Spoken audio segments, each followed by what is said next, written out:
Every machine with rotating parts vibrates, but changes to a machine's vibration patterns can indicate potential problems. Vibration analysis dives into those changes to gain insights that can be used to extend asset lifespans and prevent failures. Vibration sensors are placed on machinery to collect measurements. That data is transmitted from sensors to software that maintenance teams use to monitor assets. When vibration data indicates a fault, maintenance teams can decide whether to perform more testing or schedule a repair. These decisions are based on factors such as the criticality of the asset and the severity of the fault. Vibration analysis can reveal multiple types of faults.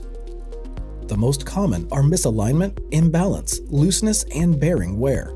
These four types combined account for 90% of machine faults. Vibration analysis can quickly identify and resolve each of these faults before they become bigger problems or lead to unplanned downtime. Early warnings give teams the opportunity to focus on the machines that need attention.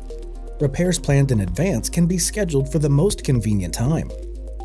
Moving away from a reactive maintenance strategy helps teams make the most of their time, energy, and budget. It also increases the availability and reliability of their assets. The underlying causes of changing vibration patterns can shorten the life of equipment and components. Finding and fixing impending faults before they cause damage means assets can be kept up and running in peak condition longer.